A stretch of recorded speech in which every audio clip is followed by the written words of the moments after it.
Hello, today I'll be doing my WrestleMania 20 DVD review as you heard in my last video. This is from March of 2004 and was the 20th anniversary of WrestleMania. Catchphrase was "Where it all begins again." Let's go to the matches. The first match was the United States Championship match between Big Show and John Cena.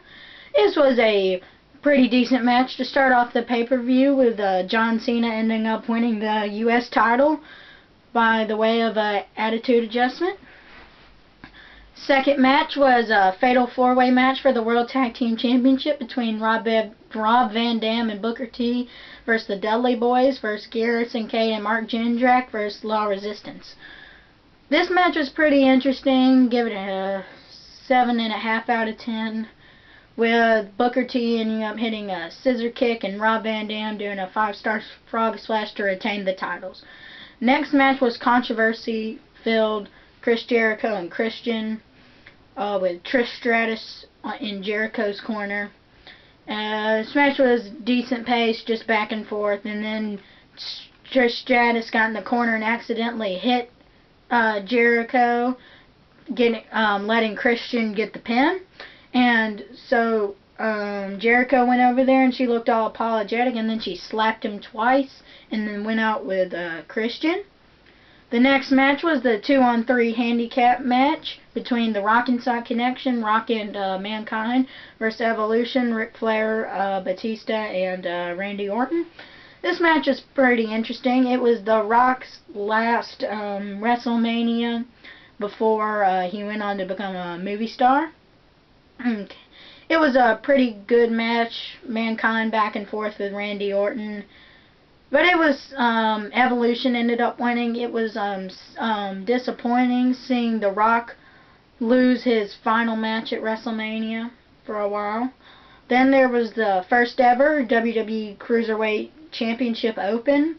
It was a in and out match. You get pinned, you're gone, the next person comes in with 10 people. And it ended up in the last being Chavo Guerrero, the champion, versus Rey Mysterio. Chavo Guerrero had his dad out there, Chavo Sr., and Chavo Sr. helped Chavo get the pin over Rey Mysterio by pulling his hand. Next match was Goldberg versus Brock Lesnar, the very much anticipated match of the evening. And it was kind of really boring at first. All the crowd was booing because they were just going back and forth, not really even starting the match. But Goldberg in the end hit his spine buster and then hit the spear to win. So Goldberg won that with Stone Cold Steve Austin as the special referee.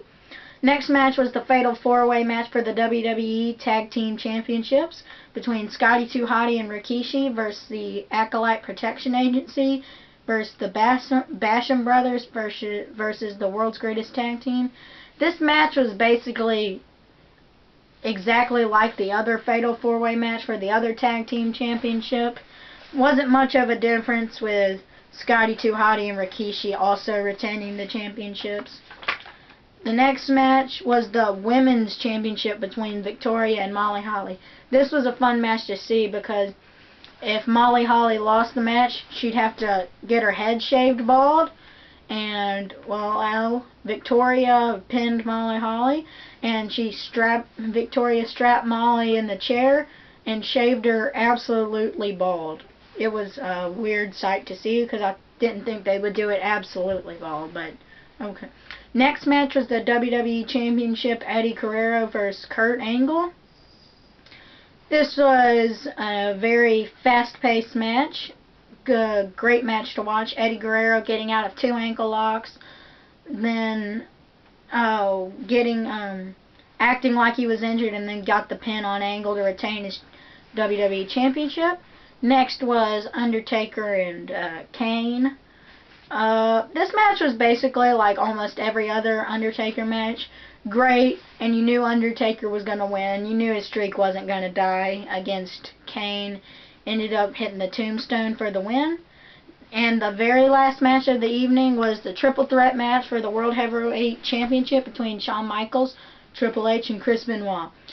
Chris Benoit, of course, won the 2004 Royal Rumble. Triple H was the champion, and Shawn Michaels was having wars with Triple H and got put into the match too. This was a great match, 9.5 out of 10. It was fast-paced, everybody getting their finishing moves and nobody getting pinned or submitting. And then Triple H hit the pedigree on Shawn Michaels, and Shawn Michaels got out of the ring. And Chris Benoit got his crippler crossface on the game himself.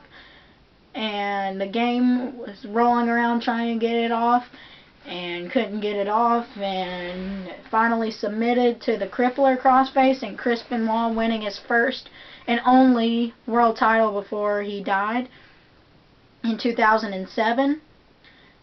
And after the match, Chris Benoit and Eddie Guerrero, both who were cruiserweights in the World Championship Wrestling promotion, were both champions at the same time, which I think is really interesting. And well, that's this review for this WrestleMania 20 DVD.